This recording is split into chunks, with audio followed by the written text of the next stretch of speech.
بسم الله الرحمن الرحيم الحمد لله رب العالمين ثم الصلاة والسلام على سيد المرسلين حبيب الله العالمين أبي القاسم المصطفى محمد وعلى أهل بيته الطيبين الطاهرين المعصومين وأصحابه المنتجبين. السلام عليكم ورحمة الله وبركاته.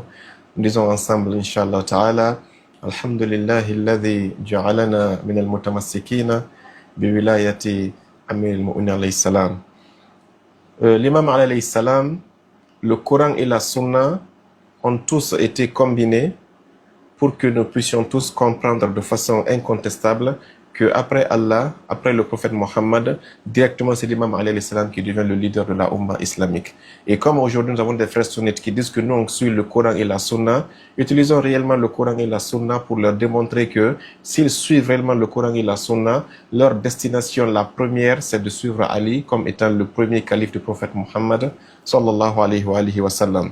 Et j'ai choisi dans cette présentation 5 titres que le Coran et la Sunna ont donné à l'imam Ali et à personne d'autre. Et ces 5 titres sont incontestablement les preuves les plus palpables que l'imam Ali a été désigné binassun sarihin annahu huwa khalifatu rasulillahi sallallahu alayhi wa sallam. Je commence par le premier mot qui s'appelle le mot calife. Le mot calife, khalifatu rasulillah, a été utilisé par Allah et son messager pour les attribuer à l'imam Ali alayhi salam. Et ça à travers des versets et des hadiths.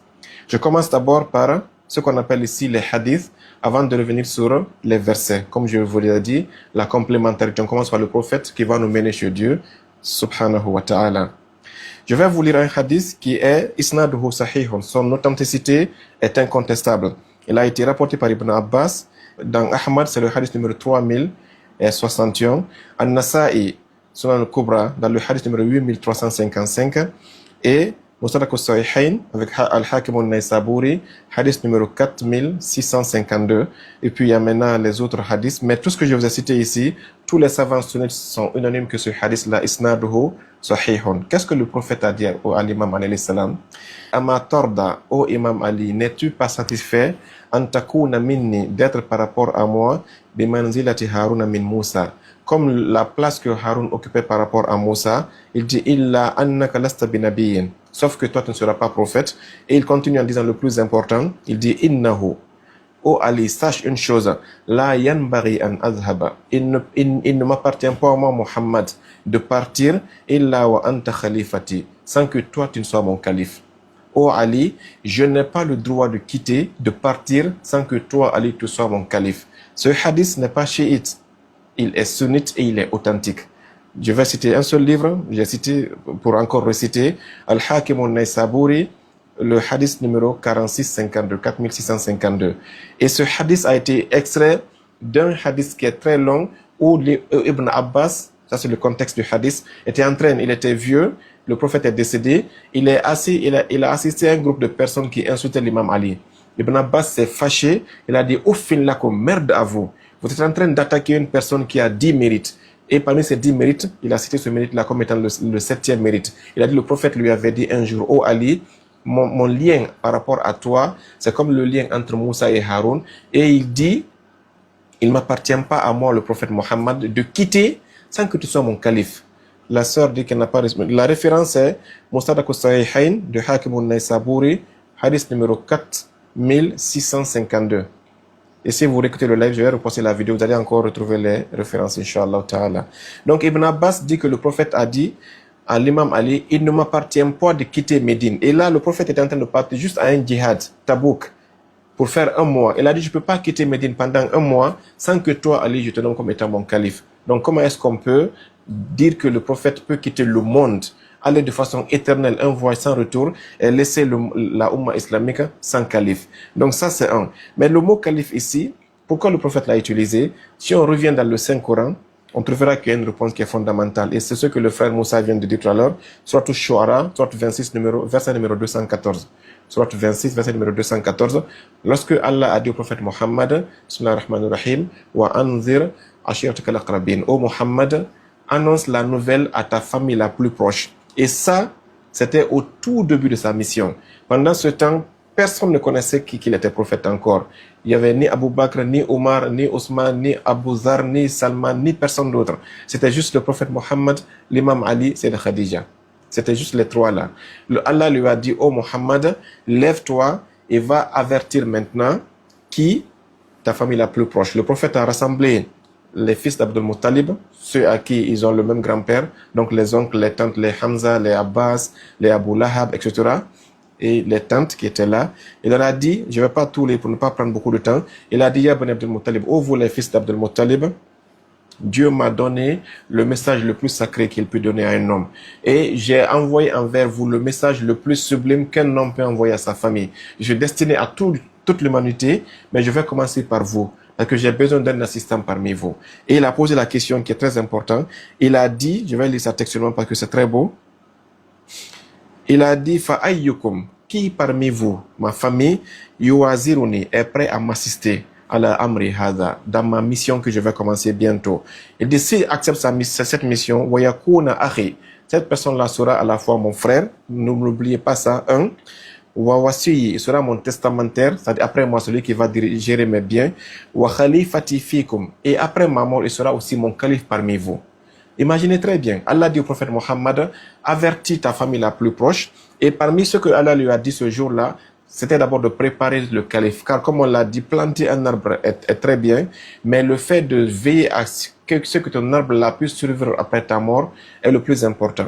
Parce que si tu plantes un arbre, tu passes 50 ans de ta vie à l'arroser, mais si après ta mort, il n'y a personne pour l'arroser, l'arbre va mourir, tout ton effort aura été zéro. Donc Allah a dit au prophète Mohammed, avant d'aller vers les compagnons, avant d'aller vers les Mécois, avant d'aller ailleurs, dis à ta famille que tu as besoin d'un assistant qui va te remplacer après ta mort, afin que la mission puisse continuer. Et ça, c'est un parallèle qui est très fort avec Moussa. Rappelez-vous de Moussa. Lorsque le prophète Moussa a vu la flamme et il est venu, on lui a dit, Ya Moussa, inani anallah. Moussa, c'est moi qui suis Allah. Qu'est-ce qui s'est passé? Ça, c'était le début de la mission de Moussa. Je fais un parallèle entre le début de la mission de Moussa et le début de la mission du prophète Mohammed. Lorsque Moussa, Allah lui a dit, Idhab ila Fir'aun. Oh Moussa, va chez Fir'aun et essaie de sauver les Bani Israël. Qu'est-ce que Moussa a dit ce jour-là? Il a formulé une intention très simple. Il a dit, Rabbi shrah li sadri, Yassir li amri. Il a dit, donne-moi un cœur qui est large, facilite ma mission. Mais enfin, à la fin de sa doua, il a dit, waj'alli waziran min ahli. Il a dit, donne-moi un assistant parmi ma famille. Regardez bien le parallèle ici, entre Moussa et Mohammed, sallallahu alayhi wa jami'an. Oh Dieu, donne-moi un assistant dans cette mission, et de préférence, je voudrais que tu choisisses un assistant parmi ma famille. Il dit, Haroun akhi, fais que ce soit Haroun mon frère. Et donc, Ushtud bihi azri, fait que lui, il soit mon bras droit, ou ashriku fi amri, fait qu'il soit mon associé dans ma mission, et qu'on puisse aller et combattre Pharaon. Regardez très bien ici. Ce qui s'est passé chez Moussa, c'est ce qui s'est passé chez le prophète Mohammed. Il a dit ici, wa an yakuna akhi, il a dit, celui qui va être parmi vous les présents ici, parmi vous les familles d'Abdul Muttalib, celui qui va me répondre sera mon frère, wa wasi, il sera mon wasi, wa khalifati fikum. Donc, il sera à la fois mon assistant, mon frère, mon testamentaire et mon calife parmi vous. Les mêmes critères que Moussa avait donné à Haroun, voilà que le prophète Mohammed donne les mêmes critères à l'imam alayhi salam ici. Et c'est pour cette raison qu'il a dit dans le hadith que j'ai lu, Anta minni, Ali, toi et moi, c'est comme Moussa et Haroun. Vous voyez le parallélisme entre le Coran et les hadiths, la complémentarité entre le Coran et la Sunna, pour que Ali soit le calife du prophète sallallahu alayhi wa sallam. Donc ici, Imam Ali a dit, j'ai levé ma main à 3 reprises. Et c'est là qui est le plus important. Qala, Imam Ali dit, fa'akhaza bi raqabati. Le prophète m'a pris. Il a dit, vous qui êtes là, retenez ceci. Inna hadha. Ali que vous voyez ici, akhi, il est mon frère. Wa wasiyi, il est mon testamentaire. Wa waziri, il est mon assistant. Wa khalifati fikum. Et il sera aussi mon calife parmi vous. Fasma'u lahu wa ati'u. Écoutez tout ce qu'il vous le dira après ma mort et obéissez à tout ce qu'il vous donnera aussi. Donc ça, c'est d'abord, avant même que Abu Bakr ne soit musulman, le prophète et Dieu avaient déjà nommé Ali comme étant le calife du prophète Mohammed sallallahu alayhi wa sallam. Ça, c'est d'abord un premier point sur le mot calife. Donc, si l'imam Ali, on vous demande où est-ce qu'on a la preuve qu'il est calife du prophète Mohammed, dites que sur la Shu'ara, verset 214, avec les hadiths maintenant qui sont authentiques, quand on les met ensemble, on comprend que l'imam Ali est le calife du prophète Mohammed sallallahu alayhi wa sallam. Une parenthèse sur cette première partie. Pourquoi Et ça, je l'ai dans les lives précédents, mais c'est toujours bon de rappeler.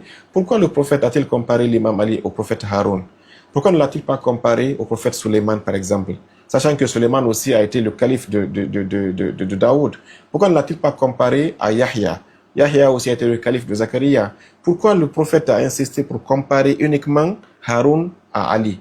Pourquoi? Ça, c'est une question qui est très fondamentale et qui renforce aussi notre position pour dire que le prophète a nommé l'imam Ali comme étant son calife. Ce que le prophète voulait te dire ici, c'est que parmi tous les prophètes qui sont passés, ce que Haroun a eu sera la même chose qui va arriver à l'imam Ali alayhi salam. Et ici, qu'est-ce qui s'est passé? Lorsque le prophète Moussa a dit à Haroun, Ukhlufni fi qawmi, ô Haroun, sois mon calife dans mon peuple, Haroun est parti. Et Moussa est parti sur la montagne. Qu'est-ce qui s'est passé avec Haroun? Il a été suivi ou pas? Il n'a pas été suivi. Au contraire, il a dit, Ya akhi, innal qawma stad'afuni. La population que tu m'as laissé de diriger, ils m'ont rendu minoritaire. Ça veut dire quoi? Ça veut dire que c'est une petite minorité qui m'a suivi. La majorité m'a abandonné et ils ont suivi celui qu'on appelle As-Samiri. Wa adallahum as-Samiri. Donc le prophète voulait te donner un indice qui était un indice caché. Si j'ai comparé Haroun à l'imam Ali et pas Suleiman ni Zakaria ni Yahya, c'est parce que Haroun a été le seul qui a été nommé par un prophète, mais que dès que le prophète est parti, l'ordre n'a pas été appliqué, il a été abandonné, il a été suivi par un petit groupe et la majorité a suivi Moussa Samiri. Donc c'est pour vous dire à vous les musulmans, oui, à Khadir Khoum, je vais investir l'imam Ali comme étant mon calife, je vais donner le pouvoir divin d'être le calife, mais je sais qu'il ne sera pas suivi, tout comme Haroun n'a pas été suivi, et je sais que seule une petite partie va le suivre. On les appellera les chiites, la majorité qui ne l'a pas suivi, et ce sont les sunnites qui ont suivi Abu Bakr, Omar et autres. Donc voilà un peu le message caché que le prophète qui a dit, Qad utina jawami al-kalim. Tout ce qu'il dit, tu verras qu'il y a un sens caché et un sens apparent. Mais deuxièmement, le message du prophète, pourquoi il a comparé Haroun à l'imam Ali? C'est pour te dire que si toi le musulman, tu veux savoir qui est Ali par rapport à moi, va dans le Saint-Coran et cherche qui est Haroun par rapport à Moussa. Tout ce que le prophète Haroun a eu par rapport à Moussa dans le Saint-Coran, Ali aura la même chose, sauf une seule chose, la prophétie. Donc faisons ce que le prophèet nous a dit, allons dans le Saint-Coran, voyons quelles sont les fonctions que le prophète Haroun a occupées par rapport au prophète Moussa. Et là, on les a lus, on revient juste en les citant maintenant. Lorsqu'il a dit, Waj'alli wazira min ahli. Oh Allah, donne-moi un assistant. Donc le prophète Moussa a nommé Haroun comme étant son wazir. Et regardez bien ici la subliminalité du message. Lorsque le prophète Mohammed aussi a parlé de l'imam Ali, il a dit, Inna haza akhi wa waziri. Lorsque le prophète Moussa a dit Waj'alli wazira min ahli, le prophète a utilisé le même mot pour Ali, pour vous dire que Anta minni, tu es comme Haroun par rapport à moi. Donc Haroun est le wazir de Moussa, Ali est le wazir de Mohammed. Première ressemblance. Deuxièmement, le prophète Moussa a dit Waj'alli wazira min ahli Haroun akhi. Fait que ce soit Haroun qui est mon frère. Donc le deuxième titre que le prophète Moussa a donné à son frère, à Haroun, c'est en lui disant akhi. Le prophète a dit quoi? Inna haza akhi wa waziri. Donc les deux sont entre Haroun et Ali. Troisièmement, il a dit Ushtud bihi azri. Ça c'est Moussa qui demande au prophète, à Dieu, fais que Haroun soit mon bras droit. C'est-à-dire que tout ce que je vais faire, que Haroun soit mon principal pilier sur lequel je vais m'appuyer pour réussir ma mission. De sorte que même le bâton de Moussa, c'est Haroun qui portait le bâton de Moussa. Le bâton qui est jeté là pour être transformé en serpent, c'est Haroun qui portait ce bâton-là. Donc il était le bras droit de Moussa. Revenez sur le prophète Mohammed. Qui est le bras droit du prophète Mohammed? Qui a été nommé la fata illa Ali, wa la sayfa illa dhul fiqar, si c'est pas l'imam alayhi salam. Donc le prophète Mohammed, Allah a fait que sa mission a réussi à cause de qui? À cause de l'imam alayhi salam. À Badr c'était lui, à Uhud c'était lui, à Khaybar c'était lui, à Khandak c'était lui, etc., etc. Donc, Ushud bihi azri, la troisième fonction du prophète Haroun, c'est quoi? C'est être le bras droit de l'imam et du prophète Moussa, et Ali a été le bras droit de l'imam Ali. Et encore, il est allé plus loin, il a dit, wa ashrikuhu fi amri. Et là aussi, c'est encore très, très subliminal. Le prophète Moussa dit à Dieu, fais que Haroun soit mon associé. Il ne doit pas être mon inférieur, comme étant un subalterne. Fais qu'on soit au même pied d'égalité. Et c'est pour cette raison que Dieu dira à Moussa dans un autre verset, si vous allez chez Pharaon, dites inna rasoul Rasoul Rabbil Alamin. C'est-à-dire, nous deux, on est un seul messager. C'est comme si on a fusionné, on est devenu un seul corps, un seul être. Il y a des versets où dit Inna Rasoula, c'est vrai, ça existe, mais il y a un autre verset où Dieu a dit que tellement qu'ils étaient fusionnés maintenant, tellement qu'ils étaient maintenant sharikuhu fi risalatihi, il a dit Inna Rasoul Rabbil Alamin. Nous sommes le messager d'Allah contre toi, Pharaon. Donc Allah a dit que Haroun aussi sera l'associé du prophète Moussa. Est-ce que l'imam Ali a été l'associé du prophète Mohammed dans sa mission? On dira que oui, et il y en a plusieurs exemples. La première preuve qu'on va donner, Surat Al-Imran, verset 61. Wa anfusana wa anfusakum. L'imam Ali a été nommé par Allah comme étant nafs rasoulillah. Ils ont fusionné d'abord sur leur être. C'est-à-dire sur le plan de leur être, ils sont devenus la même âme, la même esprit. Kunna nuran wahidan. On était une même lumière avant ce monde. Quand on est dans ce bas monde, on est devenu aussi la même âme, donc le même corps et la même âme. Deuxièmement, le prophète a dit quoi? La yu'addi anni illa ana aw Ali. Personne ne peut transmettre la mission sauf moi ou Ali, ou rajulun minni. Ça, c'était lorsque la sourate 9 est descendue, sourate At-Tawbah. Abu Bakr a voulu prendre la fiche pour aller lire la fiche. Le prophète a dit à Ali, rattrape-le et retire la fiche. Personne ne peut transmettre l'islam si c'est pas moi, Muhammad, ou bien toi, Ali. Donc, il était son associé dans la mission. Mais parmi toutes ça, c'est d'abord 4 qualités que l'imam Ali et le prophète Haroun ont en commun. Mais la qualité la plus fondamentale qui nous concerne ici aujourd'hui, c'est la qualité de calife. Le prophète a dit ici, Inna haza akhi, wa waziri, wa wasiyi, wa warisi, wa khalifati. Mais est-ce qu'il y a un passage où le prophète Moussa a nommé Haroun comme étant son calife? Soit Al-Imran, Surat Al-Araf, verset 152 jusqu'au verset suivant, le prophète Moussa a dit, Ukhlufni fi qawmi. Oh Haroun, Ukhlufni, c'est là que le mot calife est né déjà. Sois mon calife dans mon peuple. Donc ici, Haroun a été nommé comme étant calife par Allah et Moussa. Et donc, l'imam Ali aussi a été nommé calife par Allah et Moussa par la comparaison que le prophète a établie entre le prophète Haroun et l'imam Ali alayhi salam. Donc, le prophète a dit, si tu veux savoir qui est Ali par rapport à moi, va dans le Saint-Coran, et tout ce que Haroun a été par rapport à Moussa, Ali sera ça par rapport à moi, sauf la prophétie. On a démontré donc ici que le Coran et la Sunna sont une complémentarité indissociable pour vous démontrer que oui, l'imam Ali a été nommé comme étant le premier et le seul calife du prophète Mohammed, sallallahu alayhi wa sallam, qui sera suivi par les 11 califes qui seront ses descendants. Donc ça, c'était par rapport au mot calife. Et on va aller au deuxième mot, Inch'Allah ta'ala, qui est le mot wali. Le mot wali aussi a été utilisé par le prophète Mohammed et par le Saint-Coran pour nous démontrer que l'imam Ali est le guide de tous les croyants. Et là aussi, vous verrez que le Coran et la Sunna, pour surtout vous les Wahhabis qui disent que vous suivez le Coran et la Sunna, vous comprendrez que le Coran et la Sunna vous ont orienté à suivre l'imam Ali comme étant le premier calife du prophète Mohammed, sallallahu alayhi wa sallam. Surat Al-Ma'idah, verset 55. Si je me trompe, les chers soleils vont me rappeler, Inch'Allah ta'ala. Ok? Allah a dit Innama waliyukumullah, bismillahir rahmanir rahim. Sachez que vos seuls maîtres sont Allah wa rasuluhu, ainsi que son messager, walladhina amanu, et ceux qui ont cru. Mais il a ajouté des descriptions. Il a dit ceux qui donnent la zakat alors qu'ils sont en train de faire le ruku, la génuflexion. Ce verset-là, allez dans tous les livres, qui soient sunnites ou chiites, demandez-vous qui était cette personne qui a donné la sadaqat alors qu'il était en train de faire son ruku. Ils vous diront que c'est l'imam Ali. Donc le prophète ici, sallallahu alayhi wa sallam, s'il vous plaît, mettez mute pour ceux qui viennent d'arriver.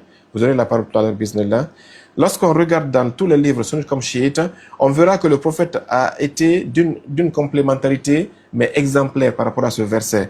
Le frère Moussa l'avait dit tout à l'heure, ok, ou le frère Iqra, si je ne me trompe pas. C'est dans quel livre?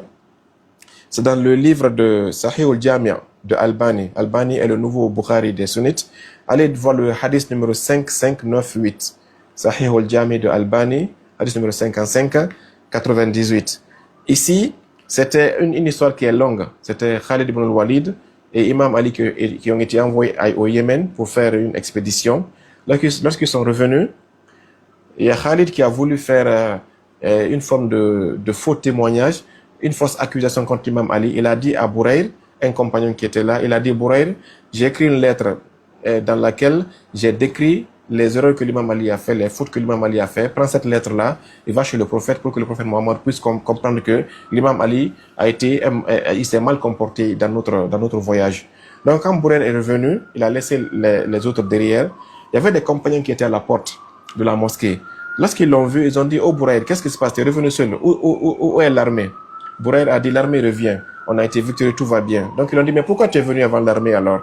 Bouraïd a dit, c'est Khalid qui m'a donné une lettre que je dois transmettre au messager d'Allah. Regardez bien ce qui se passe ici. Il faut comprendre que l'imam Ali n'a jamais été aimé, réellement. Ils ont dit, mais qu'est-ce qui se passe? Qu'est-ce que Ali a fait? Il a dit, Ali s'est mal comporté, il a fait des actions, il a pris du butin, il a pris des choses qui ne l'appartiennent pas. C'est comme s'il a fait un vol, il a pris une femme qui ne l'appartient pas dans le butin. Donc les compagnons ont dit, vas-y, fais vite. Aujourd'hui, pour la première fois, le prophète va au moins crier sur l'imam Ali. C'est-à-dire tous les compagnons qui étaient dehors, ils voulaient que l'imam Ali ait un défaut pour que le prophète ou un verset descende pour le critiquer. Imaginez très bien cette mentalité. Ça c'est dans Albani, c'est pas moi qui le dis. Albani a dit que le hadith est authentique, et déjà c'est dans son livre As-Sahih al-Jami, hadith numéro 55-98. Et le prophète a entendu ça. Qu'est-ce que Bouraïd dit? Bouraïd dit, le prophète n'a pas attendu que moi je rentre dans la maison pour le rencontrer. Bouraïd dit, le prophète est sorti comme une flèche. Il dit, quand j'ai regardé le visage du prophète, le visage était rouge de colère. Le prophète était fâché au dernier degré.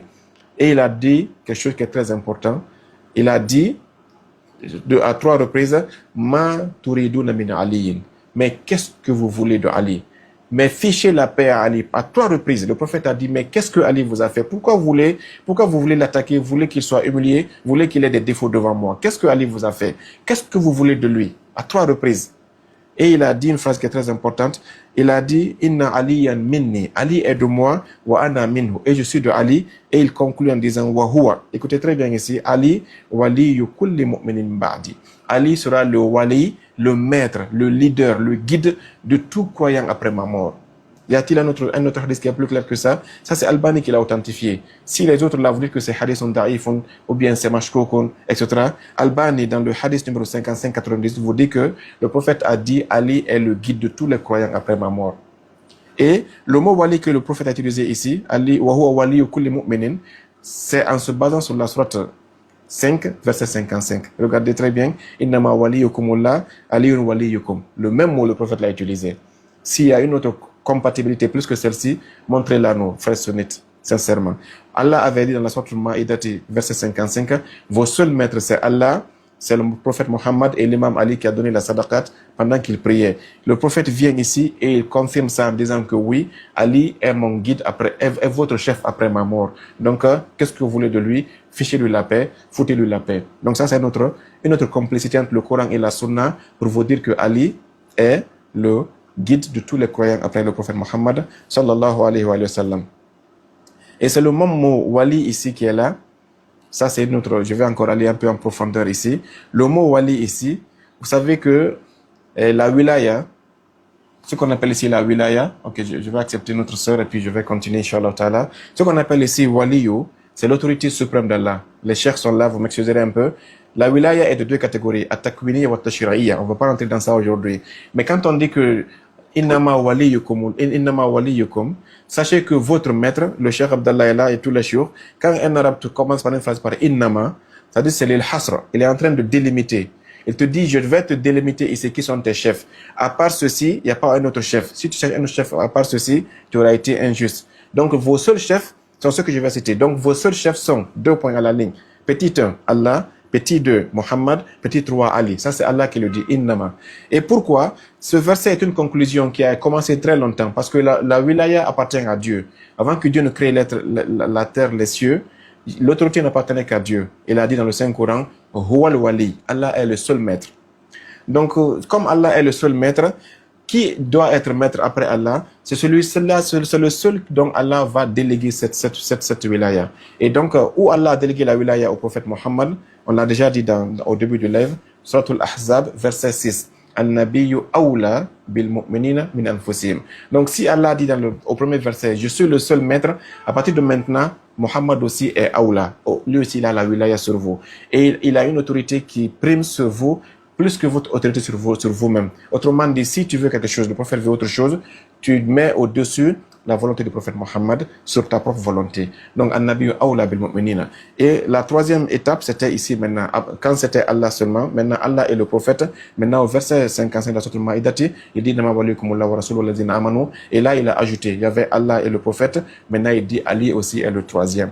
Donc, si le prophète dit dans Sahih al-Jami de Albani, hadith numéro 55-98, wa huwa waliyu kulli mu'minin min ba'di, Ali est le guide de tous les croyants après moi, c'est parce que le prophète a pris base sur le verset que je viens de citer ici. Et c'est sur cette base-là aussi qu'il dira à Ghadirhum, Man kuntu mawlahu fahaza aliyun mawlahu.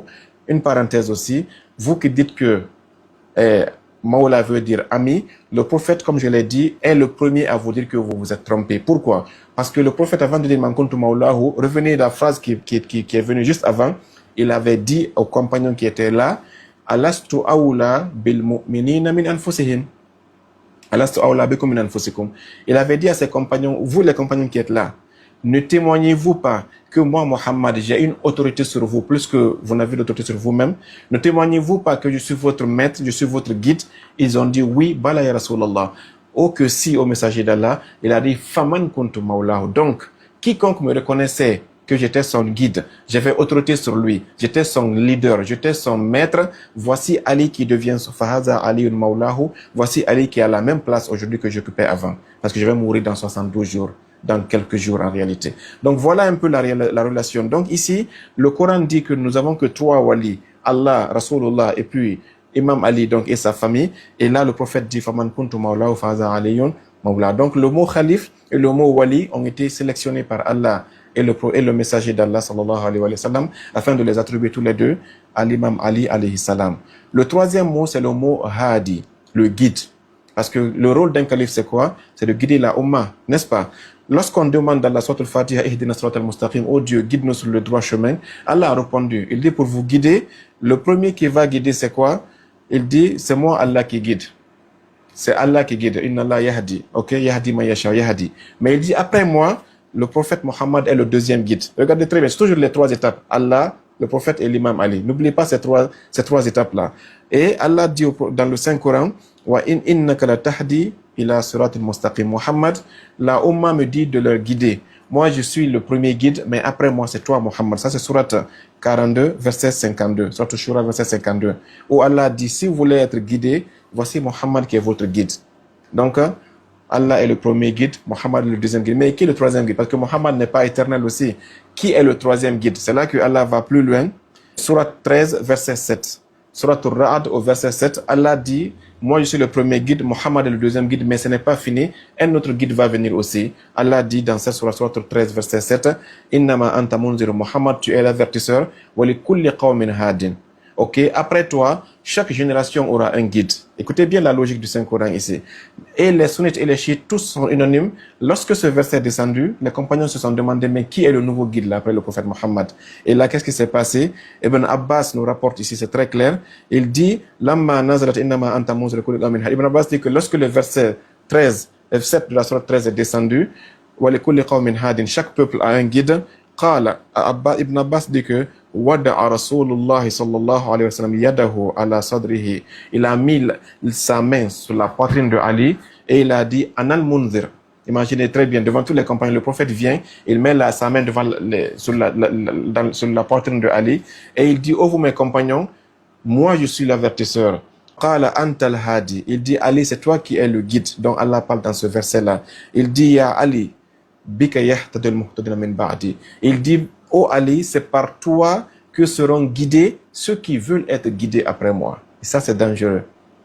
Le Allah dit, soit 13, verset 7, chaque communauté aura un guide, aura un leader. Le prophète dit, ce leader-là, c'est Ali. Et il dit, après moi, c'est par Ali que tous ceux qui voudront être guidés seront guidés. Autrement dit, si tu ne suis pas Ali, tu as raté la guidance. Et ça, c'est dangereux. Mais le Coran et la Sunna sont d'une complémentarité indissociable et exemplaire pour vous dire que le Coran et la Sunna vous ont toujours dit de suivre Ali. Donc, si vous êtes sunnite, vous suivez le Coran ou la Sunna, Ali est votre destination comme étant le premier guide après le prophète Mohammed sallallahu alayhi wa sallam. Allons dans tous les tafsirs sunnites. Je vais citer quelques tafsirs ici. Tafsir al-Qur'an al-Azim de Ibn Kathir. Allez au verset là que j'ai dit, mais c'est tome 4, page 356. At-Tabari, Jami al-Bayan, dans son tafsir aussi. Ok, tafsir al-Tabari. Ibn Taymiyyah, tellement qu'il est mesquin, il rejette beaucoup de livres, mais il dit que tafsir al-Tabari est le meilleur tafsir que lui a vu de sa vie. Dans ce tafsir al-Tabari là, au surat 13, verset 7, allez lire le tafsir, vous verrez que le prophète a dit, oh Ali, c'est toi qui es le guide dont Allah parle dans ce verset. Après que tu sois le calife, après que tu sois le wali, tu es maintenant le guide aussi. Et là aussi une parenthèse. Vous dites que mais le prophète se le met toujours à Ali, mais après Ali, qui vient? N'oubliez pas dans la sourate al-Fatiha, quand tu dis Ihdina sirat al-Mustaqim, Il y a ça qui est déjà venu ici. Mais continue, Dieu dit dans la Fatiha, si tu veux chercher la voie de ceux qui seront guidés, cherche la voie de ceux qui ne sont pas dans l'égarement. Et allez dans le même discours de Ghadir Khoum, lorsque le prophète a dit, quiconque je suis le maître, Ali sera le maître, il a dit après cela, directement, il a dit, je vous laisse les deux poids les plus précieuses, les plus précieux. Kitab Allah, le livre d'Allah, et Ahlul Bayt. Il dit ma in tamassaktum bihima lan tadillu wala dallin lan tadillu. La complicité est toujours ici. Le Coran et la Sunna. Toujours il vous ramène à Ali. Et d'ici Ali passe, suivez, disons, sa descendance. Et le Cheikh Abdallah, peut-être il va nous rappeler le hadith tout à l'heure.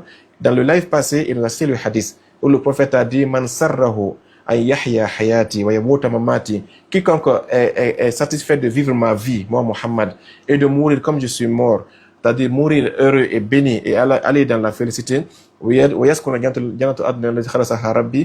vivre dans le paradis qu'Allah m'a réservé. Il dit falyuwali aliyan min ba'di. Le mot wali est là, wali, qu'il accepte Ali comme étant son guide après moi, et qu'il suive Ali et les Ahlul Bayt après ma mort, et qu'il suive quiconque Ali va désigner après lui aussi. Donc ce hadith là, le Cheikh Abdallah est là, il va vous rappeler le hadith. An yahya hayati wa yamuta mamati wa yaskuna jannata adnin gharasaha rabbi falyuwali aliyan waliwali waliyah وليقتدي بالأئمة من ولده من بعدي فإنهم عترتي خلقوا من طينة ورزقوا فهمي وعلمي وويل للمكذبين بفضلهم من أمتي القاطعين فيهم صلتي لا أنالهم الله شفاعتي يوم القيامة. بارك الله فيكم. أحسنتم. La référence vous la mettez tout à l'heure, vous la portez dans le commentaire pour que les gens puissent suivre le commentaire. Barakallah Allah fikum. Nourun ala nourin inshallah ta'ala. Donc le prophète dit que quiconque veut vivre ma vie et mourir la vie dont je suis mort, mourir béni et sauvé par Allah, qu'il suive Ali après ma mort et qu'il suive ce que Ali va nommer après lui, Hassan et Hussein, et qu'il suive mes descendants. Et il dit quoi? Pourquoi? Ils ont été créés avec la même argile que moi. Allah leur a donné la même science que moi, Muhammad, et la même compréhension de monde que moi. Et là, c'est ce qu'on appelle ici Ana Madinatul Ilmi wa Ali Babwa. On y revient tout à l'heure. Ali, je suis la cité de savoir, Ali est la porte. Donc ici, vous comprenez que il y a une complicité, mais très très belle quoi, entre le Coran et la Sunna pour nommer l'imam Ali comme étant le calife du prophète Mohammed sallallahu alayhi wa sallam. Le quatrième point qu'on peut citer ici, c'est la science. On a cité la khilafa, on a cité la wilaya, on a cité le mot hadi, et là maintenant on vient au mot al-ilm, la science.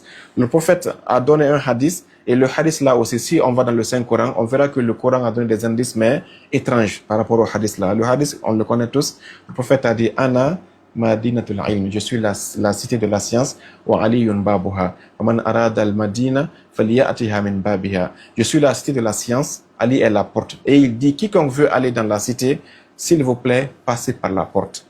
Quel message subliminal. Le prophète te dit, si tu veux venir chez moi, qui suis la cité, ne saute pas le mur, ne passe pas par les fenêtres, passe par la porte. Autrement dit, si tu veux venir chez moi, ma porte, l'accès, le code d'accès pour aller chez le prophète Mohammed, c'est qui? C'est Ali. Si tu mets notre code, on dira, voilà, faux code ou bien faux mot de passe. Erreur sur le mot de passe. Le mot de passe du prophète Mohammed, c'est Ali. Et c'est pas moi qui le dis, c'est lui-même qui l'a dit ici. Et là aussi, le hadith là, il est authentique.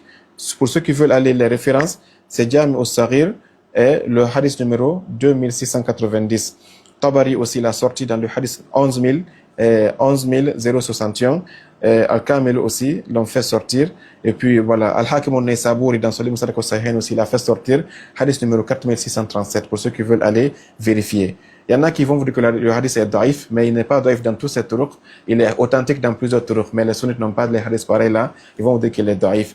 Maintenant, prenez le hadith là et amenez-le dans le Saint-Coran pour vous montrer que le hadith n'est pas daif. Parce que le prophète a dit, si un hadith vous vient, prenez le hadith là et comparez-le au Saint-Coran. Le premier verset, c'est le verset de la sorte Zumar au verset 9. Allah dans le Saint-Coran dit, Qul hal yastawizina wa lazina ya'lamun. Allah dans le Saint-Coran dit, est-ce que ceux qui savent sont comparables à ceux qui ne savent pas?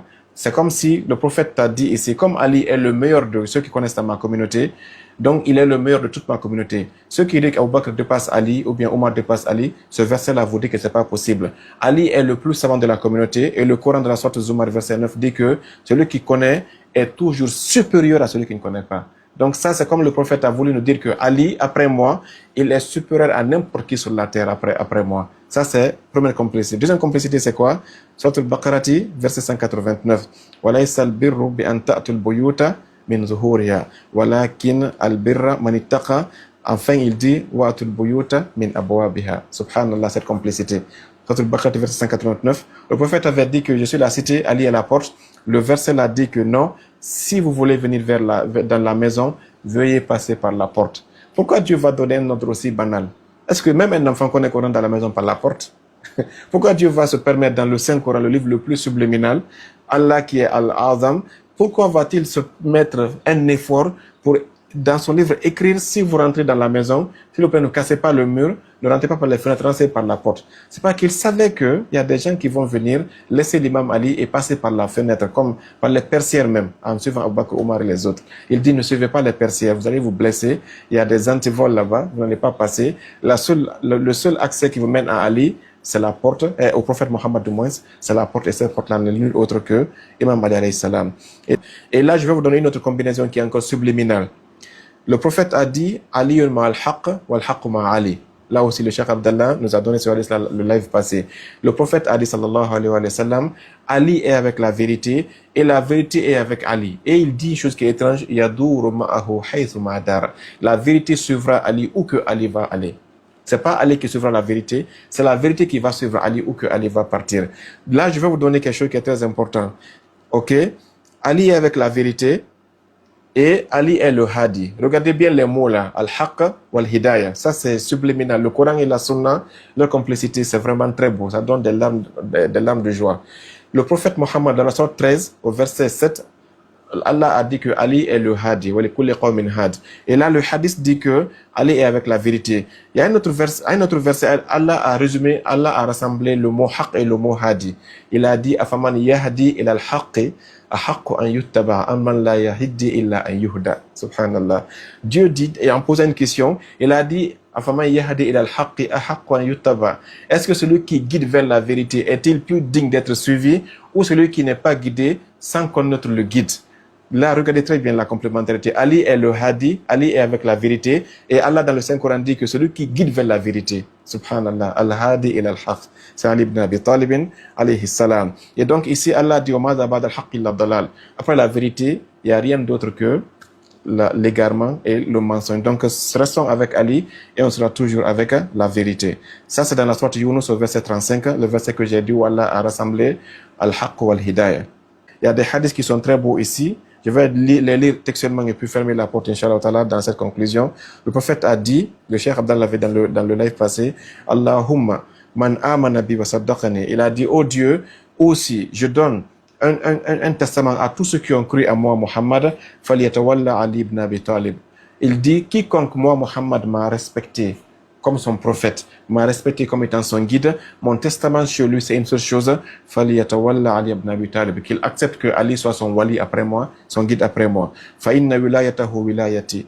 L'autorité de Ali sur la communauté, c'est mon autorité, wilayati, wilayatullah. Mon autorité, moi, Muhammad, c'est l'autorité d'Allah subhanahu wa ta'ala. Comme je vous l'ai dit, Allah avait l'autorité, il a délégué au prophète Muhammad, il a délégué à l'imam Ali alayhi salam. Ça, c'est un hadith qui est là.